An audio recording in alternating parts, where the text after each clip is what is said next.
अस्सलामुअलैकुम नाज़रीन। उम्मीद करता हूँ कि आप सब खैरियत से होंगे और मैं तहे दिल से आपका इस्तकबाल करता हूँ अपने चैनल पर। मेरे भाइयों, आज मैं फिर से हाज़िर हुआ हूँ आपकी खिदमत में एक नया अमल लेके। और आज का जो हमारा मौजू है, इसे बताने से पहले मैं आपको याद दिला दूँ कि अगर आप हमारे चैनल में नए हैं, हमारे चैनल में पहली बार आए हैं, तो हमारे चैनल को सब्सक्राइब करें और बेल आइकन को ज़रूर प्रेस करें ताकि हमारे आने वाली वीडियोज़ की जानकारी आप तक पहुँचती रहे। अब मेरे भाइयों, इस वीडियो को आप आखिर तक ज़रूर देखें। हम आते हैं अपने मौजू पे। आज का जो हमारा मौजू है, जो टॉपिक है, वो क्या है? घर की बंदिश खोलना। मेरे भाइयों, होता यूँ है कि घर की बंदिश, क्योंकि बहुत से दुश्मन होते हैं। जब दुश्मन ये चाहता है कि हम अपने दुश्मन को यानी कि आपको यानी कि अपने दुश्मन को हम उसके घर को बांध दें, यानी कि बहुत ही ज़्यादा परेशान रहें, कई मुसीबतों में मुब्तला रहें, कई परेशानियां उनके ऊपर आ जाएं, तो ऐसा होता है। तो साहिर क्या करता है? साहिर यानी कि जादूगर। जब आपका दुश्मन किसी साहिर के पास पहुंचता है, एक जादूगर के पास पहुंचता है, एक तांत्रिक के पास पहुंचता है, तो क्या करवाता है? वो एक किसी भी चीज़ में शैतान को मसल्लत कर देता है, किसी भी चीज़ में।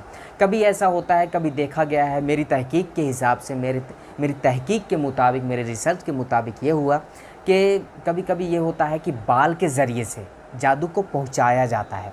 बाल के ज़रिए से एक शैतान को मसल्लत किया जाता है, बाल के ज़रिए से एक शैतान को बैठा दिया जाता है, और उस बाल को हम किसी भी घर में यानी कि दुश्मन के घर में या किसी के घर में अब जब हम फेंकते हैं, तो वो जो शैतान है वहाँ जाके बैठ जाता है। क्योंकि बाल के अंदर तो वैसे भी जाहिर सी बात है कि उस बाल में शैतान को साहिर जो है कब्ज़े में लेकर, बात को समझने की ज़रूरत है।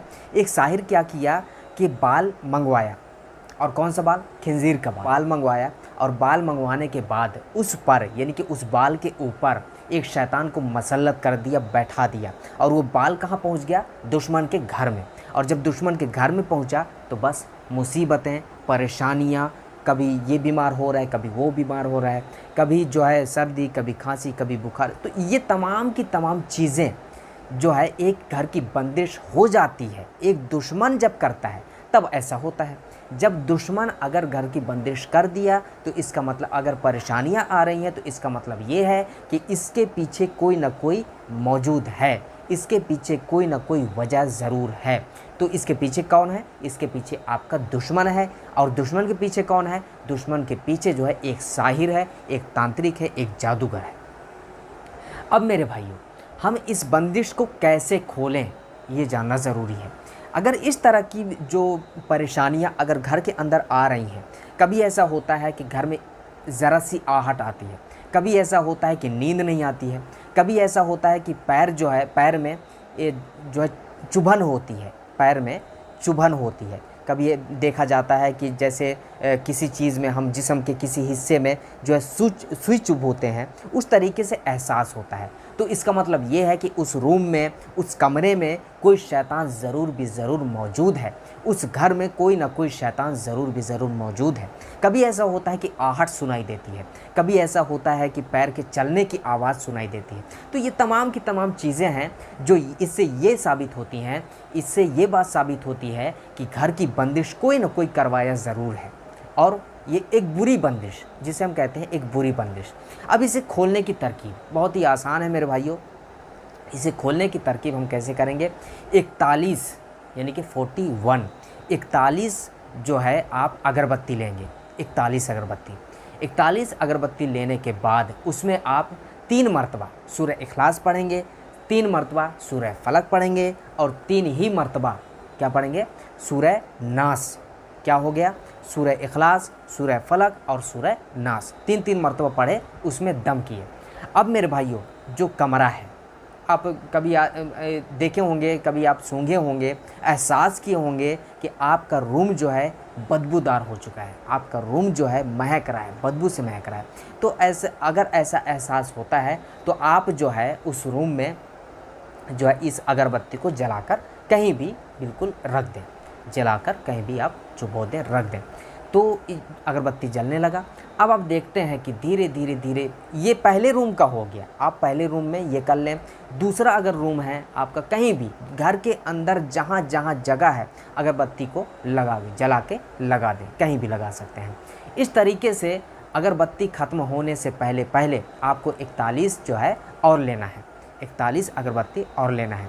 अगरबत्ती ख़त्म होने से पहले यानी कि पहली 41 में आप पढ़े वही पढ़ना है, 41 दोबारा अगर जब आप इस अमल को करते हैं तो वही पढ़ना है, यानी कि सूरह फलक, सूरह नास और सूरह इखलास पढ़ के रख लिए। इस तरीके से आप डेली जो है इस अमल को करें। मगरिब के बाद इस अमल को आप करें, मगरिब के बाद एक अगरबत्ती जलाएं और हर रूम में जहाँ जहाँ आपको एहसास हो, जहाँ जहाँ आपको लगे कि नहीं कहीं ना कहीं शैतान मौजूद है जो हमें दिख नहीं रहा है, बदबू के ज़रिए से हमें एहसास हो रहा है और जो है चलने की आवाज़ से हमें एहसास हो रहा है, तो इस तरीके से आप अपने घर की बंदिश को खोल सकते हैं।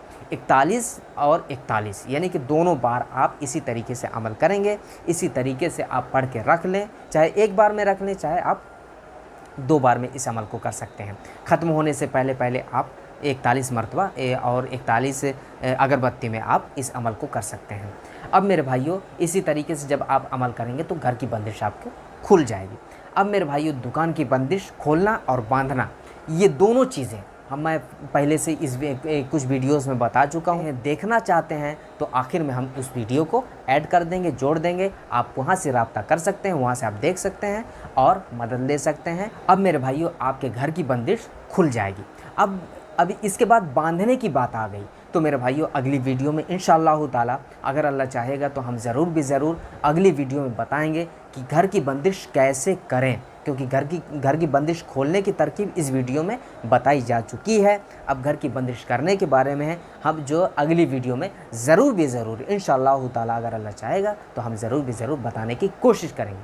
अब मिलते हैं अगली वीडियो में, तब तक के लिए दुआ की दरख्वास्त के साथ अल्लाह हाफ़िज़।